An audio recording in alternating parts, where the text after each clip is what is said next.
Dear children, come back to Civics first chapter. Today's our topic is parliamentary form of government. In parliamentary form of government, Constitution of India guarantees universal adult franchise. So, for all its citizens, universal suffrage means that all citizens are able to vote regardless of caste, gender, religion, etc. The people of India have a direct role in electing their representatives.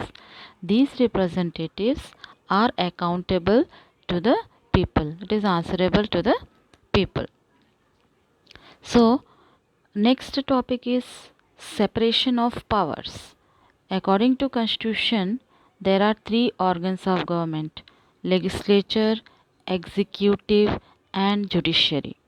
The legislature refers to our elected representatives whom we elect. The executive is a smaller group of people who are responsible for implementing laws and running the government. Next is judiciary. Judiciary refers to the system of courts in this country. Each organs act as a check on the other organs. So in order to prevent the misuse of. Next is fundamental rights. What are fundamental rights? Fundamental rights are often referred to as the conscience of Indian Constitution.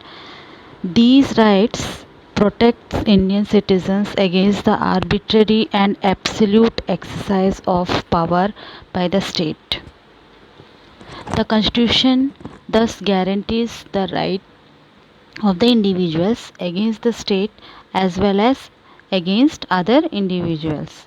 So here arbitrary word means when nothing is fixed and is instead left to one's judgment or choice. This can be used to refer to the rules that are not fixed or decisions that have no basis, etc. So here there are 6 rights given in your book. That is, first, the right to equality.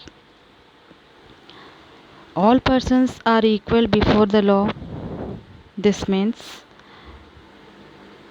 that all persons shall be equally protected by the laws of the country. It also states that no citizens can be discriminated against on the basis of their religion, caste, or sex. Every person has access to all public places, including playground, hostels, shops, etc. The state cannot discriminate against anyone in matter of employment, but there are exceptions to this that you will read later after in this book. So the practice of untouchability has also been abolished. And the next is right to freedom. This includes the right to freedom of speech and expression, the right to form association, the right to move freely and reside in any part of the country, and the right to practice any profession, occupation, or business. Then next is right against exploitation. The Constitution prohibits human trafficking, forced labor, and employment of children under 14 years of age. So here human trafficking means the practice of the illegal buying and selling of different commodities across national borders. So in context of the fundamental rights discussed in this chapter, it refers to illegal trade in human beings, particularly women and children. Then next is children under 14 years cannot be employed in any factories, any hotels, etc. Next is right to freedom of religion. Religious freedom is provided to all citizens. Every person has the right to practice, profess, and propagate the religion of their choice. Next, fifth one is cultural and educational rights. The Constitution states that all minorities, religious or linguistic community can set up their own educational institutions in order to preserve and develop their own culture. Last is right to constitutional remedies.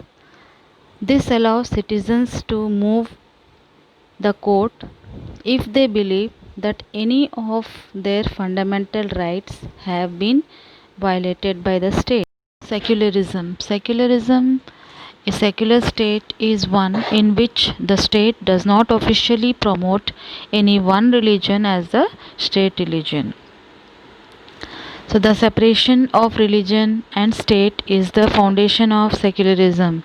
It ensures religious groups don't interfere in affairs of the state and the state does not interfere in religious affair. So, about secularism, we will read more about this in the next